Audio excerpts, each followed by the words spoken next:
पौष मास महात्म्य कथा अध्याय 2। श्री शिवाय नमस्तुभ्यम। आप सभी का दिन शुभ और मंगलमय हो।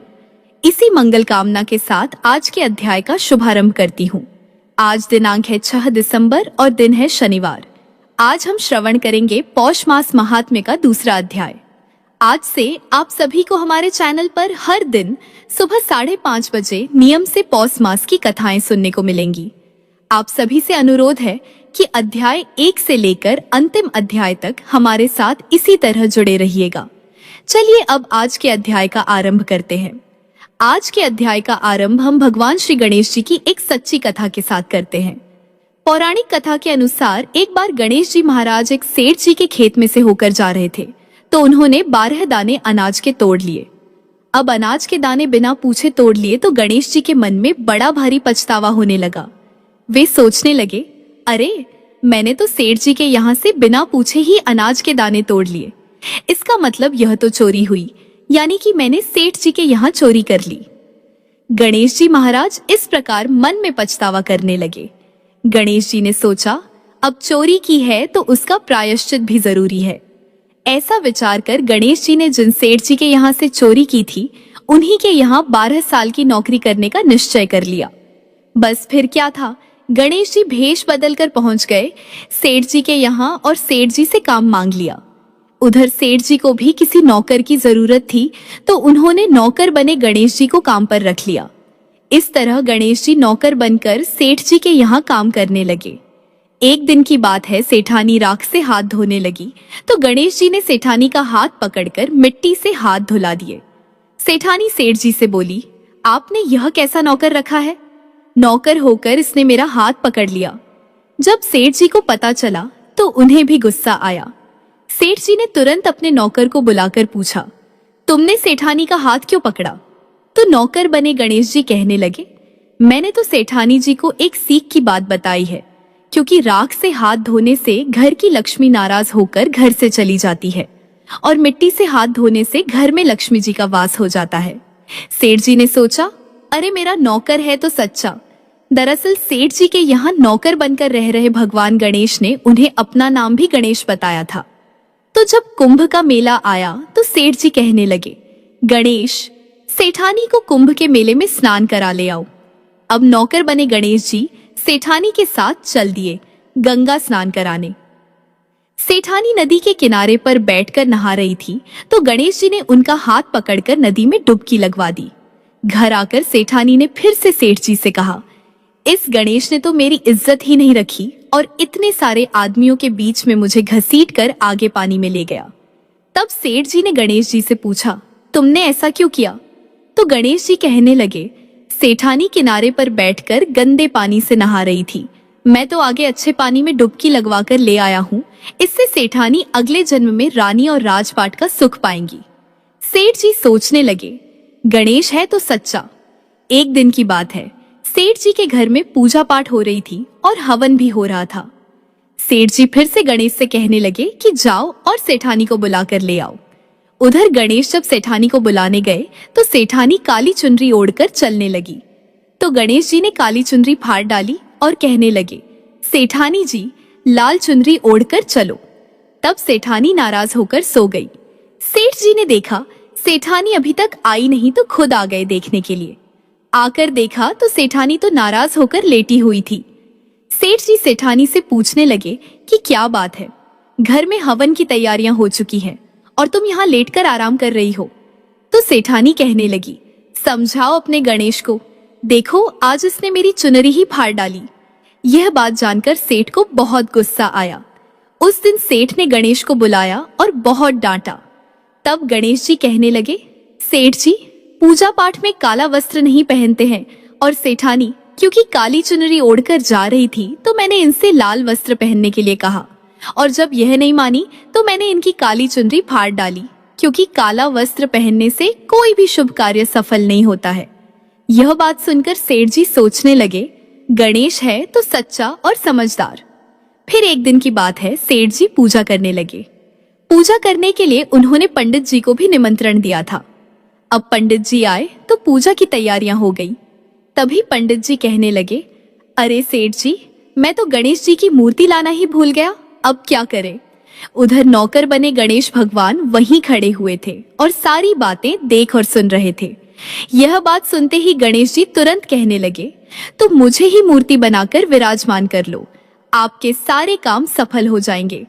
यह बात जब सेठ जी ने सुनी तो उन्हें बहुत गुस्सा आया और वह गुस्से से कहने लगे कि तुम तो अब तक सेठानी से ही मजाक करते थे, अब मुझसे भी मजाक करने लगे। तब गणेश जी ने कहा, सेठ जी, मैं मजाक नहीं कर रहा हूँ, तुम मेरी बातों को मजाक बिल्कुल मत समझो, मैं बिल्कुल सच कह रहा हूँ। इतना कहते ही नौकर बने गणेश ने भगवान गणेश का साक्षात रूप धारण कर लिया और सेठ सेठानी ने जब यह देखा तो पंडित जी तथा सेठ और सेठानी गणेश जी के चरणों में गिर गए। उनकी पूजा की और पूजा समाप्त होते ही गणेश जी वहां से अंतर्ध्यान हो गए। अब सेठ सेठानी को बहुत दुख हुआ। उन्होंने कहा, हमारे पास तो साक्षात गणेश जी रहते थे और हमने उनसे इतना सारा काम करवाया, उन्हें अपने घर में नौकर बनाकर रखा। इस बात का उन दोनों पति पत्नी को बहुत भारी दुख हुआ। अब दोनों पति पत्नी रात दिन इसी चिंता में रहने लगे। जब गणेश जी ने उनकी चिंता देखी तो एक दिन सपने में उन्हें दर्शन देकर कहने लगे, सेठ जी, आप बिल्कुल भी परेशान मत होइए। एक बार मैंने आपके खेत से अनाज के 12 दाने तोड़ लिए थे, उसी का दोष मेरे सिर पर लग गया था और वही दोष उतारने के लिए मैं आपके यहाँ नौकर बनकर 12 साल काम किया। अब आप दोनों बिल्कुल भी दुख मत करो। ऐसा कहकर भगवान गणेश अंतर्ध्यान हो गए। उधर गणेश भगवान की कृपा से सेठ जी के यहाँ करोड़ों की माया हो गई। उनके घर में सुख संपत्ति और धन के भंडार भर गए। हे गणेश जी महाराज, जैसा सुख जैसी धन दौलत आपने सेठ जी को दी, वैसी ही सबको देना। इस कथा को कहते सुनते और हुंकारा भरने वाले सभी को और उनके सब परिवारजनों को भी देना। एक बार प्रेम से बोलिए, गणेश जी महाराज की जय। अब आइए श्रवण करते हैं पौष मास महात्म्य आज की कथा। श्री नारायण जी कहते हैं, नारद।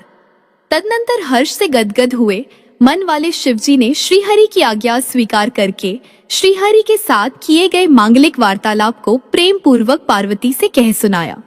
तब पार्वती का मन प्रसन्न हो गया। फिर तो उन्होंने शिवजी की आज्ञा मानकर उस मंगल व्रत के अवसर पर मांगलिक बाजा बजाया। फिर सुंदर दांतों वाली पार्वती ने भली भांति स्नान करके शरीर को शुद्ध किया और स्वच्छ साड़ी तथा चद्दर धारण किया। तत्पश्चात जो चंदन, अगुरु, कस्तूरी और कुमकुम से विभूषित, फल और अक्षत से सुशोभित तथा आम के पल्लव से संयुक्त था, ऐसे रत्न कलश को चावल की राशि पर स्थापित किया।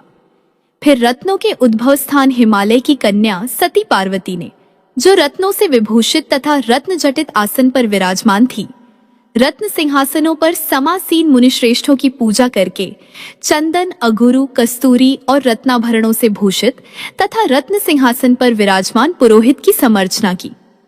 इसके बाद विधि विधान के अनुसार रत्नभूषित दिक्पालों, देवताओं, मनुष्यों और नागों को आगे स्थापित करके भक्ति पूर्वक उनका भली भांति पूजन किया।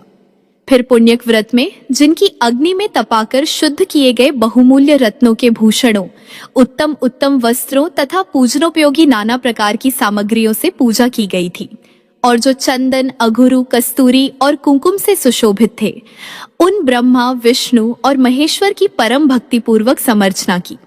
मुने, तत्पश्चात पार्वती देवी ने स्वस्ति वाचन पूर्वक व्रत आरंभ किया। तदनंतर उत्तम व्रत का आचरण करने वाली सती ने उस मंगल कलश पर अपने अभीष्ट देवता श्री कृष्ण का आवाहन करके उन्हें भक्ति पूर्वक क्रमशः षोडशोपचार समर्पित किया। फिर व्रत में जिन अनेक प्रकार के द्रव्यों के देने का विधान है, एक एक करके उन सभी फलदायी पदार्थों को प्रदान किया। पुनः व्रत के लिए कहा गया उपहार, जो त्रिलोकी में दुर्लभ है, वह सब भी भक्ति सहित अर्पण किया। इस प्रकार उस सती ने वेद मंत्रोच्चारण पूर्वक सभी पदार्थों को अर्पित करके तिल और घी से 3 लाख आहुतियों का हवन कराया और ब्राह्मणों, देवताओं तथा पूजित अतिथियों को भोजन से तृप्त किया। इस प्रकार उत्तम व्रत वाली सती ने उस पालनीय पुण्यक व्रत में सारे कर्तव्य को वर्ष पर्यंत प्रतिदिन विधान के साथ पूर्ण किया। समाप्ति के दिन विप्रवर पुरोहित ने उनसे कहा, सुव्रते, इस उत्तम व्रत में तुम मुझे अपने पति को दक्षिणा रूप में दे दो। पुरोहित के इस कथन को सुनकर महामाया पार्वती उस देव सभा के मध्य विलाप करके मूर्छित हो गई, क्योंकि उस समय माया ने उनके चित्त को मोह लिया था। नारद, उन्हें मूर्छित देखकर उन मुनिवरों को तथा ब्रह्मा और विष्णु को हंसी आ गई। तब उन्होंने शंकर जी को पार्वती के पास भेजा। उस समय पार्वती को होश में लाने के लिए सभासदों द्वारा प्रेरित किए जाने पर वक्ताओं में श्रेष्ठ शिवजी कहने लगे। श्री महादेव जी ने कहा, भद्रे, उठो, निस्संदेह तुम्हारा कल्याण होगा। तुम होश में आकर मेरी बात सुनो। फिर जिनके कंठ, ओठ और ताल्लू सूख गए थे, उन पार्वती से यों कहकर शिवजी ने उन्हें हृदय से लगा लिया और चेतना युक्त कर दिया। तत्पश्चात शिवजी ने हितकर, सत्य, परिमित, परिणाम में सुखप्रद, यशस्कर और फलदायक वचन कहना आरंभ किया। देवी, जिसका वेद ने निरूपण किया है, जो सर्वसम्मत और इष्ट है, उस धर्मार्थ का इस धर्म सभा में मैं वर्णन करता हूँ। सुनो। देवी, दक्षिणा समस्त कर्मों की सारभूता है। धर्मिष्ठ है वह धर्म कर्म में नित्य ही यश और फल प्रदान करने वाली है। प्रिय, देव कार्य, पितृ कार्य अथवा नित्य नैमित्तिक जो भी कर्म दक्षिणा से रहित होता है, वह सब निष्फल हो जाता है और उस कर्म से निश्चय ही दाता कालसूत्र नामक नरक में जाता है।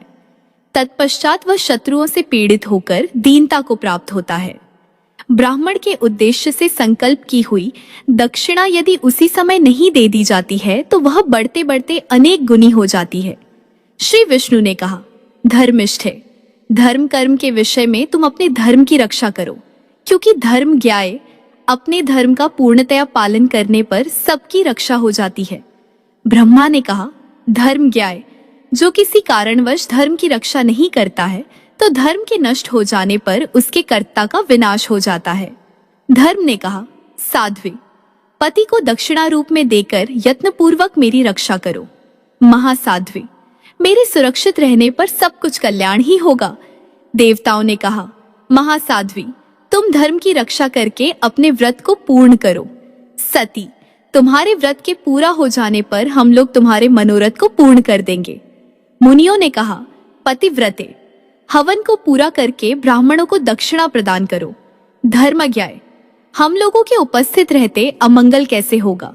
सनत कुमार ने कहा, शिवे, या तो तुम मुझे शिव को दक्षिणा रूप में दे दो, अन्यथा इस व्रत के फल को तथा चिरकाल से संचित अपनी तपस्या के फल को भी छोड़ दो। साध्वी, इस प्रकार कर्म के दक्षिणा रहित हो जाने पर मैं इस व्रत के फल को तथा यजमान के सारे कर्मों के फल को पा जाऊंगा। तब पार्वती जी बोली, देवेश्वरों, जिस कर्म में पति की ही दक्षिणा दी जाती है, उस कर्म से मुझे क्या लाभ। मुने, दक्षिणा देने से तथा धर्म और पुत्र की प्राप्ति से भी मेरा कौन सा प्रयोजन सिद्ध होगा। भला यदि भूमि की पूजा न की जाए तो वृक्ष के पूजन से क्या फल मिलेगा, क्योंकि कारण के नष्ट हो जाने पर कार्य की स्थिति कहाँ और फिर अन्न तथा फल कहाँ से प्राप्त हो सकते हैं। यदि स्वेच्छानुसार प्राणों का ही त्याग कर दिया जाए तो फिर शरीर से क्या प्रयोजन है। जिसकी दृष्टि शक्ति ही नष्ट हो गई है, उस आंख से क्या लाभ। सुरेश्वरों, पतिव्रताओं के लिए पति 100 पुत्रों के समान होता है। ऐसी दशा में यदि व्रत में पति को ही दे देना है तो उस व्रत से अथवा व्रत के फल स्वरूप पुत्र से क्या सिद्ध होगा। माना कि पुत्र पति का वंश होता है, किंतु उसका एकमात्र मूल तो पति ही है। भला जहाँ मूलधन ही नष्ट हो जाए वहाँ उसका सारा व्यापार तो निष्फल हो ही जाएगा। इस प्रकार वाद विवाद चल ही रहा था। इसी बीच उस सभा में स्थित देवताओं और मुनियों ने आकाश में बहुमूल्य रत्नों के बने हुए एक रथ को देखा, जो पार्षदों द्वारा घिरा हुआ था। वे सभी पार्षद श्याम रंग वाले तथा 4 भुजाधारी थे। उनके गले में वनमाला शोभा पा रही थी और वे रत्नाभरणों से विभूषित थे। तत्पश्चात वैकुंठवासी भगवान उस विमान से उतरकर हर्षपूर्वक उस सभा में आए। फिर तो सुरेश्वरों ने उनकी स्तुति करना आरंभ किया। तदनंतर जिनके 4 भुजाएं थीं, जो शंख, चक्र, गदा और पद्म धारण किए हुए थे, जो लक्ष्मी और सरस्वती के स्वामी, शांत स्वरूप, परम मनोहर और सुखपूर्वक दर्शन करने योग्य थे, परंतु भक्तिहीनों के लिए जिनका दर्शन करोड़ों जन्मों में भी नहीं हो सकता, जिनके नील रंग की आभा करोड़ों कामदेवों को मात कर रही थी, जिनका प्रकाश करोड़ों चंद्रमाओं के समान था, जो अमूल्य रत्नों द्वारा निर्मित सुंदर भूषणों से विभूषित थे, जो ब्रह्मा आदि देवताओं द्वारा सेवनीय है। भक्तगण सदा जिनका स्तवन करते हैं, जो अपने प्रकाश से आच्छादित देवर्षियों द्वारा घिरे हुए थे। उन परमेश्वर को ब्रह्मा, विष्णु और शिव आदि देवताओं ने एक श्रेष्ठ रत्न सिंहासन पर बैठाया और सिर झुकाकर उन्हें प्रणाम किया। उस समय उन सब की अंजलियां बंधी हुई थीं, शरीर रोमांचित थे और आंखों में आंसू छलक आए थे। तब परम बुद्धिमान भगवान ने मुस्कुराते हुए मधुर वाणी द्वारा उनसे सारा वृत्तांत पूछा और उनके द्वारा सब जान लेने पर कहना आरंभ किया। श्री नारायण बोले, सुरगणों, मेरे सिवा ब्रह्मा से लेकर तृण पर्यंत यह सारा जगत प्रकृति से उत्पन्न हुआ है। यह सर्वथा सत्य है। विश्व में सारे प्राणी जिस शक्ति से शक्तिमान हुए हैं, उस शक्ति को मैंने ही प्रकाशित किया है। सृष्टि के आदि में मेरी इच्छा से वह प्रकृति देवी मुझसे ही प्रकट हुई है और मेरे सृष्टि का संहार कर लेने पर वह अंतर्हित होकर शयन करती है। प्रकृति ही सृष्टि की विधायिका और समस्त प्राणियों की पराजननी है। वह मेरी माया मेरे समान है, इसी कारण नारायणी कहलाती है। शंभु ने चिरकाल तक मेरा ध्यान करते हुए तपस्या की है, इसलिए तप की फलस्वरूपा माया को मैंने उन्हें प्रदान किया है। माया रूपा पार्वती का यह व्रत लोक शिक्षा के लिए ही है, अपने लिए नहीं है, क्योंकि त्रिलोकी में व्रतों और तपस्याओं का फल देने वाली तो ये स्वयं ही है। इनकी माया से सभी प्राणी मोहित हैं। फिर प्रत्येक कल्प में पुनः पुनः इनके स्तवन, व्रत और व्रत फल की साधना से क्या लाभ। देवताओं में श्रेष्ठ जो ब्रह्मा, विष्णु और महेश्वर हैं, वे मेरे ही अंश हैं तथा जीवधारी प्राणी और देवता आदि मेरी ही कलाएं तथा कलांश रूप है।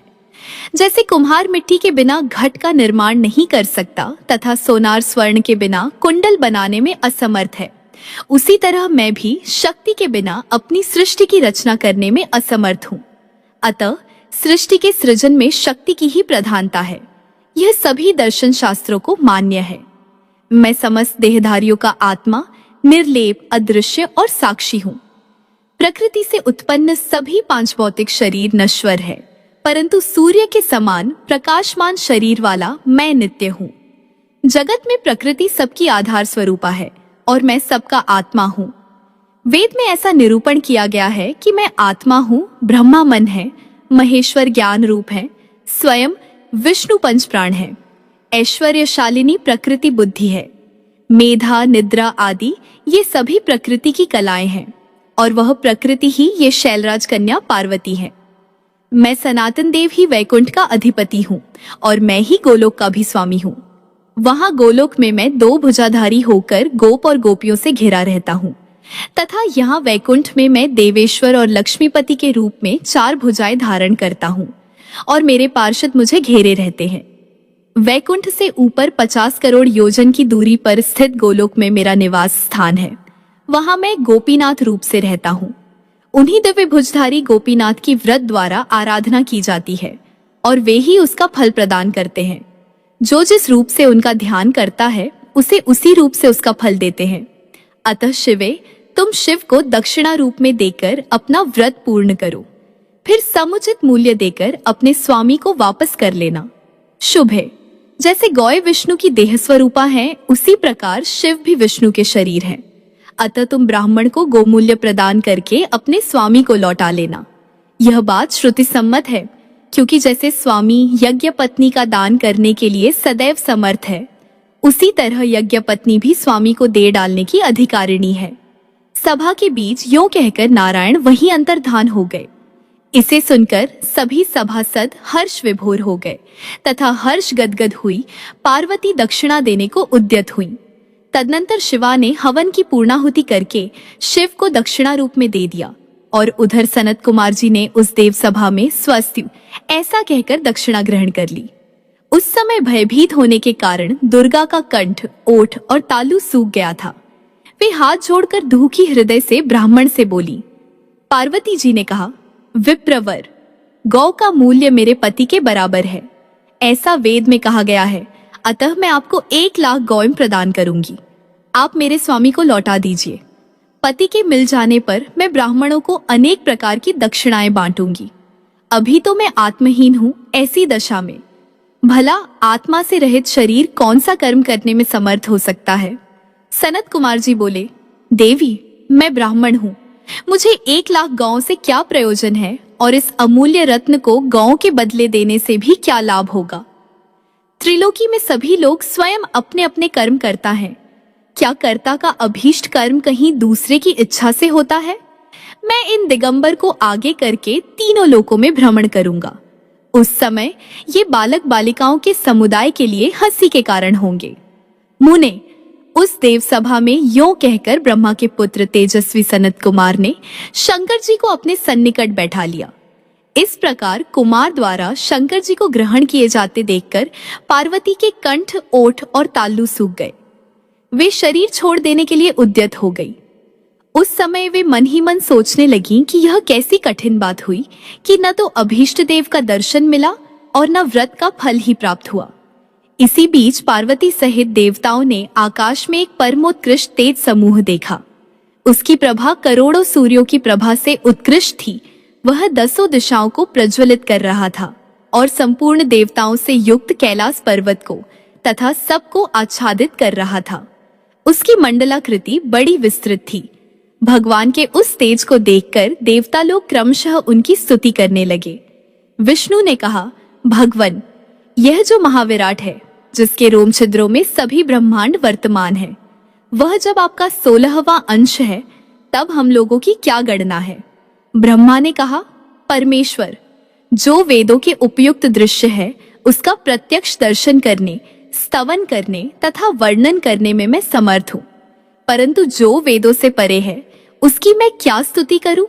श्री महादेव जी ने कहा, भगवन, जो सबके लिए अनिर्वचनीय, स्वेच्छामय, व्यापक और ज्ञान से परे हैं, उन आपका मैं ज्ञान का अधिष्ठात्र देवता होकर किस प्रकार स्तवन करूं? धर्म ने कहा, जो अदृश्य होते हुए भी अवतार के समय सभी प्राणियों के लिए दृश्य हो जाते हैं, उन भक्तों के मूर्तिमान अनुग्रह स्वरूप तेजो रूप की मैं कैसे स्तुति करूं? देवताओं ने कहा, देवेश्वर, भला जिनका गुणगान करने में वेद समर्थ नहीं है तथा सरस्वती की शक्ति कुंठित हो जाती है, उन आपका स्तवन करने के लिए हम लोग कैसे समर्थ हो सकते हैं, क्योंकि हम तो आपके कलांश हैं। मुनियों ने कहा, देव, वेदों को पढ़कर विद्वान कहलाने वाले हम लोग वेदों के कारण स्वरूप आपकी स्तुति कैसे कर सकते हैं? आप मनवाणी के परे हैं, आपका स्तवन सरस्वती भी नहीं कर सकती। सरस्वती ने कहा, अहो, यद्यपि वेदवादी लोग मुझे वाणी की अधिष्ठात्र देवी कहते हैं, तथापि आपकी स्तुति करने के लिए मुझ में कुछ भी शक्ति नहीं है, क्योंकि आप वाणी और मन के अगोचर हैं। सावित्री ने कहा, नाथ, प्राचीन काल में मेरी उत्पत्ति आपकी कला से हुई थी। मैं वेदों की जननी हूँ, अतः स्त्री स्वभाववश मैं संपूर्ण कारणों के भी कारण स्वरूप आपकी किस प्रकार स्तुति करूं? लक्ष्मी ने कहा, भगवन, मैं आपके अंशभूत विष्णु की पत्नी हूँ, जगत का पालन पोषण करने वाली हूँ और आपकी कला से उत्पन्न हुई हूँ। ऐसी दशा में जगत की उत्पत्ति के कारण स्वरूप आपका स्तवन कैसे कर सकती हूँ? हिमालय ने कहा, नाथ, मैं कर्म से स्थावर हूँ, अतः मुझे स्तुति करने के लिए उद्यत देखकर सत्पुरुष मेरा उपहास कर रहे हैं। मैं क्षुद्र हूँ और स्तवन करने के लिए सर्वथा अयोग्य हूँ, फिर किस प्रकार आपकी स्तुति करूं? मुने, इस प्रकार जब सभी देवता, देवियां और मुनिगण क्रमशः उन नारायण की स्तुति करके चुप हो गए, तब जो उत्तम व्रत परायणा, तपस्याओं और संपूर्ण कर्मों का फल प्रदान करने वाली और जगन माता हैं, वे पार्वती देवी शिव जी की प्रेरणा से व्रत के आराध्य देव परमात्मा की स्तुति करने को उद्यत हुई। उस व्रत काल में उन सती का शरीर धौत वस्त्र से आच्छादित था। वे सिर पर जटा का भार धारण किए हुए थीं। उनका रूप धधकती हुई अग्नि की लपट के समान प्रकाशमान था और वे तेज की मूर्तिमान विग्रह जान पड़ती थीं। पार्वती जी बोली, श्री कृष्ण, आप तो मुझे जानते हैं, परंतु मैं आपको जानने में असमर्थ हूँ। भद्र, आपको वेद क्या, वेद अथवा वेदकर्ता, इनमें से कौन जानते हैं? अर्थात कोई नहीं।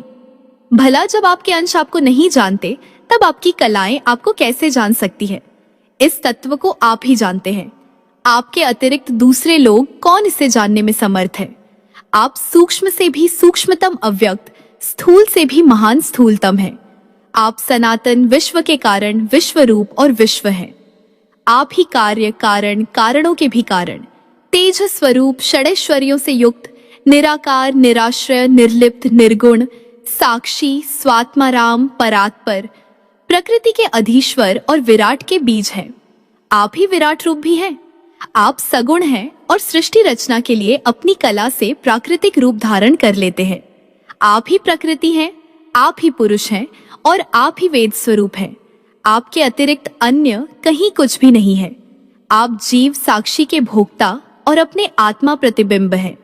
आप ही कर्म और कर्म बीज हैं तथा कर्मों के फलदाता भी आप ही हैं। योगी लोग आपके निराकार तेज का ध्यान करते हैं तथा कोई कोई आपके चतुर्भुज, शांत, लक्ष्मीकांत, मनोहर रूप में ध्यान लगाते हैं। नाथ, जो वैष्णव भक्त हैं वे आपके उस तेजस्वी, साकार, कमनीय, मनोहर, शंख चक्र गदा पद्मधारी, पीतांबर से सुशोभित रूप का ध्यान करते हैं और आपके भक्तगण परमोत्कृष्ट, कमनीय, दो भुजा वाले, सुंदर, किशोर अवस्था वाले, श्याम सुंदर, शांत, गोपीनाथ तथा रत्नाभरणों से विभूषित रूप का निरंतर हर्षपूर्वक सेवन करते हैं। योगी लोग भी जिस रूप का ध्यान करते हैं वह भी उस तेजस्वी रूप के अतिरिक्त और क्या है। देव, प्राचीन काल में जब असुरों का वध करने के लिए ब्रह्मा जी ने मेरा स्तवन किया, तब मैं आपके उस तेज को धारण करने वाले देवताओं के तेज से प्रकट हुई। विभो, मैं अविनाशिनी तथा तेज स्वरूपा हूँ। उस समय मैं शरीर धारण करके रमणीय रमणी रूप बनाकर वहां उपस्थित हुई। तत्पश्चात आपकी माया स्वरूपा मैंने उन असुरों को माया द्वारा मोहित कर लिया और फिर उन सबको मारकर मैं शैलराज हिमालय पर चली गई। तदंतर तारकाक्ष द्वारा पीड़ित हुए देवताओं ने जब मेरी सम्यक प्रकार से स्तुति की, तब मैं उस जन्म में दक्ष पत्नी के गर्भ से उत्पन्न होकर शिव जी की भार्या हुई और दक्ष के यज्ञ में शिव जी की निंदा होने के कारण मैंने उस शरीर का परित्याग कर दिया।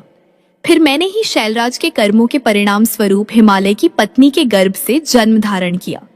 इस जन्म में भी अनेक प्रकार की तपस्या के फल स्वरूप शिवजी मुझे प्राप्त हुए और ब्रह्मा जी की प्रार्थना से उन सर्वव्यापी योगी ने मेरा पाणी ग्रहण किया।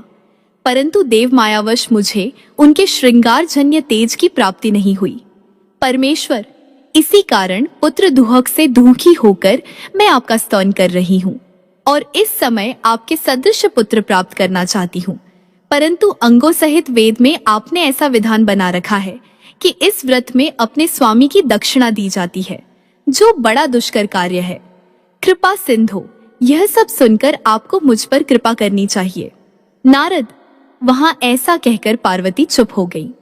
जो मनुष्य मन को पूर्णतया एकाग्र करके भारतवर्ष में इस पार्वतीकृत स्तोत्र को सुनता है, उसे निश्चय ही विष्णु के समान पराक्रमी उत्तम की प्राप्ति होती है। जो वर्ष भर तक हविष्यान्न का भोजन करके भक्ति भाव से श्रीहरि की अर्चना करता है, वह इस उत्तम पुण्यक व्रत के फल को पाता है, इसमें तनिक भी संशय नहीं है। ब्राह्मण, यह विष्णु का स्तवन संपूर्ण संपत्तियों की वृद्धि करने वाला, सुखदायक, मोक्षप्रद, सार रूप, स्वामी के सौभाग्य का वर्धक, संपूर्ण सौंदर्य का बीज, यश की राशि को बढ़ाने वाला, हरि भक्ति का दाता और तत्व ज्ञान तथा बुद्धि की विशेष रूप से उन्नति करने वाला है। श्री नारायण कहते हैं, नारद, पार्वती द्वारा किए गए उस स्तवन को सुनकर करुणानिधि श्री कृष्ण ने पार्वती को अपने उस स्वरूप के, जो सबके लिए अदृश्य और परम दुर्लभ है, दर्शन कराए। उस समय पार्वती देवी स्तुति करके अपने मन को एकमात्र श्री कृष्ण में लगाकर ध्यान में संलग्न थी। उन्होंने उस तेजो राशि के मध्य सबको मोहित करने वाले श्री कृष्ण के स्वरूप का दर्शन किया। वह एक रत्नपूर्ण मनोरम आसन पर, जो बहुमूल्य रत्नों का बना हुआ था, जिसमें हीरे जड़े हुए थे और जो मणियों की मालाओं से शोभित था, विराजमान था। उसके शरीर पर पीतांबर सुशोभित था, हाथ में वंशी शोभा दे रही थी, गले में वनमाला की निराली छटा थी। शरीर का रंग श्याम था, रत्नों के आभूषण उसकी शोभा बढ़ा रहे थे। उसकी किशोर अवस्था तथा वेशभूषा विचित्र थी। उसके ललाट पर चंदन की खौर लगी थी, मुख पर मनोहर मुस्कान खेल रही थी। वह वंदनीय स्वरूप शरद ऋतु के चंद्रमा का उपहासक तथा मालती की मालाओं से युक्त था। उसके मस्तक पर मयूर पिच्छ की अनोखी छवि थी। गोपांगनाएं उसे घेरे हुए थीं। वह राधा के वक्षस्थल को उद्भासित कर रहा था। उसकी लावण्यता करोड़ों कामदेवों को मात कर रही थी। वही लीला का धाम, मनोहर, अत्यंत प्रसन्न, सबका प्रेम पात्र और भक्तों पर अनुग्रह करने वाला था। ऐसे उस रूप को देखकर सुंदरी पार्वती ने मन ही मन उसी के अनुरूप पुत्र की कामना की और उसी क्षण उन्हें वह वर प्राप्त भी हो गया।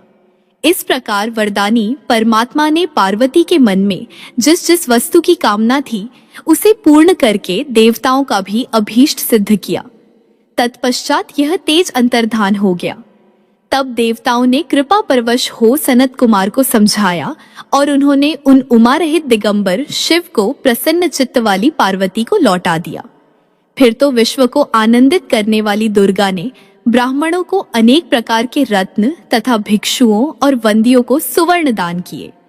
ब्राह्मणों, देवताओं तथा पर्वतों को भोजन कराया। सर्वोत्तम उपहारों द्वारा शंकर जी की पूजा की, बाजा बजवाया, मांगलिक कार्य कराए और श्रीहरि से संबंध रखने वाले सुंदर गीत गवाए। इस प्रकार दुर्गा ने व्रत को समाप्त करके परम उल्लास के साथ दान देकर सबको भोजन कराया। तत्पश्चात अपने स्वामी शिवजी के साथ स्वयं भी भोजन किया। इसके बाद उत्तम पान के सुंदर बीड़े जो कपूर आदि से सुवासित थे क्रमशः सबको देकर कौतुकवश शिवजी के साथ स्वयं भी खाया। तदनंतर पार्वती देवी एकांत में भगवान शंकर के साथ विहार करने लगी।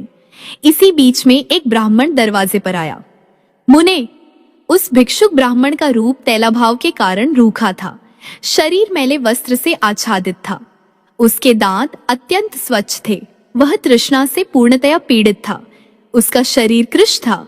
वह उज्ज्वल वर्ण का तिलक धारण किए हुए था। उसका स्वर बहुत दीन था और दीनता के कारण उसकी मूर्ति कुत्सित थी। इस प्रकार के उस अत्यंत वृद्ध तथा दुर्बल ब्राह्मण ने अन्न की याचना करने के लिए दरवाजे पर डंडे के सहारे खड़े होकर महादेव जी को पुकारा। ब्राह्मण ने कहा, महादेव, आप क्या कर रहे हैं? मैं 7 रात तक चलने वाले व्रत के समाप्त होने पर भूख से व्याकुल होकर भोजन की इच्छा से आपकी शरण में आया हूँ। मेरी रक्षा कीजिए। हे तात, आप तो करुणा के सागर हैं, अतः मुझ जराग्रस्त तथा तृष्णा से अत्यंत पीड़ित वृद्ध की ओर दृष्टि डालिए। अरे ओ महादेव, आप क्या कर रहे हैं? माता पार्वती, उठो और मुझे सुवासित जल तथा अन्न प्रदान करो। गिरिराज कुमारी, मुझ शरणागत की रक्षा करो। माता, ओ माता, तुम तो जगत की माता हो, फिर मैं जगत से बाहर थोड़े ही हूँ, अतः शीघ्र आओ। भला अपनी माता के रहते हुए मैं किस कारण तृष्णा से पीड़ित हो रहा हूँ? ब्राह्मण की दीनवाणी सुनकर शिव पार्वती उठे।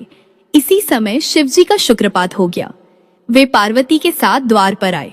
वहां उन्होंने उस वृद्ध तथा दीन ब्राह्मण को देखा जो वृद्ध अवस्था से अत्यंत पीड़ित था। उसके शरीर में झुर्रियां पड़ गई थी। वह डंडा लिए हुए था और उसकी कमर झुक गई थी। वह तपस्वी होते हुए भी अशांत था। उसके कंठ, ओठ और ताल्लू सूख गए थे और वह बड़ी शक्ति लगाकर उन दोनों को प्रणाम तथा उनका स्तवन कर रहा था।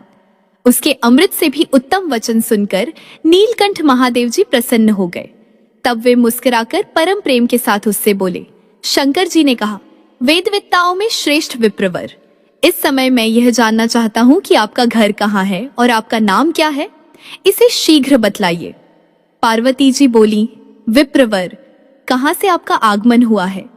मेरा परम सौभाग्य था जो आप यहाँ पधारे। आप ब्राह्मण अतिथि होकर मेरे घर पर आए हैं, अतः आज मेरा जन्म सफल हो गया। द्विज श्रेष्ठ, अतिथि के शरीर में देवता, ब्राह्मण और गुरु निवास करते हैं, अतः जिसने अतिथि का आदर सत्कार कर लिया उसने मानो तीनों लोकों की पूजा कर ली। अतिथि के चरणों में सभी तीर्थ सदा वर्तमान रहते हैं, अतः अतिथि के चरण प्रक्षालन के जल से निश्चय ही गृहस्थ को तीर्थों का फल प्राप्त हो जाता है। जिसने अपनी शक्ति के अनुसार यथोचित रूप से अतिथि की पूजा कर ली उसने मानो सभी तीर्थों में स्नान कर लिया तथा सभी यज्ञों में दीक्षा ग्रहण कर ली। जिसने भारतवर्ष में भक्ति पूर्वक अतिथि का पूजन कर लिया उसके द्वारा मानो भूतल पर संपूर्ण महादान कर लिए गए। क्योंकि वेदों में वर्णित जो नाना प्रकार के पुण्य हैं, वे तथा उनके अतिरिक्त अन्य पुण्य कर्म भी अतिथि सेवा की 16वीं कला की समानता नहीं कर सकते। इसलिए जिसके घर से अतिथि अनादृत होकर लौट जाता है उस गृहस्थ के पितर, देवता, अग्नि और गुरुजन भी तिरस्कृत हो उस अतिथि के पीछे चले जाते हैं। जो अपने अभीष्ट अतिथि की अर्चना नहीं करता, वह बड़े बड़े पापों को प्राप्त करता है। ब्राह्मण ने कहा, वेदज्ञाय, आप तो वेदों के ज्ञान से संपन्न हैं, अतः वेदोक्त विधि से पूजन कीजिए। माता, मैं भूख प्यास से पीड़ित हूँ। मैंने श्रुतियों में ऐसा वचन भी सुना है कि जब मनुष्य व्याधि युक्त, आहार रहित अथवा उपवास व्रती होता है, तब वह स्वेच्छानुसार भोजन करना चाहता है। पार्वती जी ने पूछा, विप्रवर, आप क्या भोजन करना चाहते हैं? वह यदि त्रिलोकी में परम दुर्लभ होगा तो भी आज मैं आपको खिलाऊंगी। आप मेरा जन्म सफल कीजिए। ब्राह्मण ने कहा, सुव्रते, मैंने सुना है कि उत्तम व्रत परायणा आपने पुण्यक व्रत में सभी प्रकार का भोजन एकत्रित किया है, अतः उन्हीं अनेक प्रकार के मिष्टान्नों को खाने के लिए मैं आया हूँ। मैं आपका पुत्र हूँ। जो मिष्टान्न तीनों लोकों में दुर्लभ है, उन पदार्थों को मुझे देकर आप सबसे पहले मेरी पूजा करें। साध्वी, वेदवादियों का कथन है कि पिता 5 प्रकार के होते हैं, माताएं अनेक तरह की कही जाती हैं और पुत्र के 5 भेद हैं। विद्यादाता, गुरु, अन्नदाता, भय से रक्षा करने वाला, जन्मदाता, पिता, और कन्यादाता, श्वशुर। ये मनुष्यों के वेदोक्त पिता कहे गए हैं। गुरुपत्नी, गर्भधात्री, जननी, स्तनदात्री, धाय, पिता की बहन, बुआ, माता की बहन, मौसी, माता की सपत्नी, सौतेली माता, अन्न प्रदान करने वाली, पाचिका और पुत्रवधू, ये माताएं कहलाती हैं। भृत्य, शिष्य, दत्तक, वीर्य से उत्पन्न, औरस और शरणागत, ये 5 प्रकार के पुत्र हैं। इनमें 4 धर्मपुत्र कहलाते हैं और 5वां औरस पुत्र धन का भागी होता है। माता, मैं आप पुत्रहीना का ही अनाथ पुत्र हूँ, वृद्धावस्था से ग्रस्त हूँ और इस समय भूख प्यास से पीड़ित होकर आपकी शरण में आया हूँ। गिरिराज किशोरी, अन्नों में श्रेष्ठ पूड़ी, उत्तम उत्तम पके फल, आटे के बने हुए नाना प्रकार के पदार्थ, काल देशानुसार उत्पन्न हुई वस्तुएं, पकवान, चावल के आटे का बना हुआ तिकोना पदार्थ विशेष, दूध, गन्ना, गुड़ के बने हुए द्रव्य, घी, दही, अघहनी का भात, घृत में पका हुआ व्यंजन, गुड़ मिश्रित तिलों के लड्डू, मेरी जानकारी से बाहर सुधा तुल्य अन्य वस्तुएं, कर्पूर आदि से सुवासित सुंदर श्रेष्ठ तांबूल, अत्यंत निर्मल तथा स्वादिष्ट जल, इन सभी सुवासित पदार्थों को, जिन्हें खाकर मेरी सुंदर तोंद हो जाए, मुझे प्रदान कीजिए। आपके स्वामी सारी संपत्तियों के दाता तथा त्रिलोकी के सृष्टिकर्ता हैं और आप संपूर्ण ऐश्वर्यों को प्रदान करने वाली महालक्ष्मी स्वरूपा हैं। अतः आप मुझे रमणीय रत्न सिंहासन, अमूल्य रत्नों के आभूषण, अग्निशुद्ध सुंदर वस्त्र, अत्यंत दुर्लभ श्रीहरि का मंत्र, श्रीहरि में सुदृढ़ भक्ति, मृत्युंजय नामक ज्ञान, सुख प्रदायिनी दान शक्ति और सर्व सिद्धि दीजिए। सती माता, आप ही सदा श्रीहरि की प्रिया तथा सर्वस्व प्रदान करने वाली शक्ति हैं। अपने पुत्र के लिए आपको कौन सी वस्तु अदेय है? मैं उत्तम धर्म और तपस्या में लगे हुए मन को अत्यंत निर्मल करके सारा कार्य करूंगा, परंतु जन्म हेतु कामनाओं में नहीं लगूंगा, क्योंकि मनुष्य अपनी इच्छा से कर्म करता है। कर्म से भोग की प्राप्ति होती है। वे भोग शुभ और अशुभ 2 प्रकार के होते हैं और वे ही दोनों सुख दुख के हेतु हैं। जगदम्बिके, न किसी से दुख होता है न सुख, सब अपने कर्म का ही भोग है। इसलिए विद्वान पुरुष कर्म से विरत हो जाते हैं। सत्पुरुष निरंतर आनंद पूर्वक बुद्धि द्वारा हरि का स्मरण करने से, तपस्या से तथा भक्तों के संग से कर्म को ही निर्मूल कर देते हैं, क्योंकि इंद्रियों और उनके विषयों के संयोग से उत्पन्न हुआ सुख तभी तक रहता है जब तक उनका नाश नहीं हो जाता, परंतु हरि कीर्तन रूप सुख सब काल में वर्तमान रहता है। सती देवी, हरि ध्यान परायण भक्तों की आयु नष्ट नहीं होती, क्योंकि काल तथा मृत्युंजय उन पर अपना प्रभाव नहीं डाल सकते। यह ध्रुव है। वे चिरजीवी भक्त भारतवर्ष में चिरकाल तक जीवित रहते हैं और संपूर्ण सिद्धियों का ज्ञान प्राप्त करके स्वच्छंदता पूर्वक सर्वत्रगामी होते हैं। हरि भक्तों को पूर्व जन्म का स्मरण बना रहता है। वे अपने करोड़ों जन्मों को जानते हैं और उनकी कथाएं कहते हैं, फिर आनंद के साथ स्वेच्छानुसार जन्म धारण करते हैं। वे स्वयं तो पवित्र होते ही हैं, अपनी लीला से दूसरों को तथा तीर्थों को पवित्र कर देते हैं। इस पुण्य क्षेत्र भारत में वे परोपकार और सेवा के लिए भ्रमण करते रहते हैं। वे वैष्णव जिस तीर्थ में गोदोहन काल मात्र भी ठहर जाते हैं तो उनके चरण स्पर्श से वसुंधरा तत्काल ही पवित्र हो जाती है। जिन मनुष्यों को भक्तों का दर्शन अथवा आलिंगन प्राप्त हो जाता है वे मानो समस्त तीर्थों में भ्रमण कर चुके और उन्हें संपूर्ण यज्ञों की दीक्षा मिल चुकी।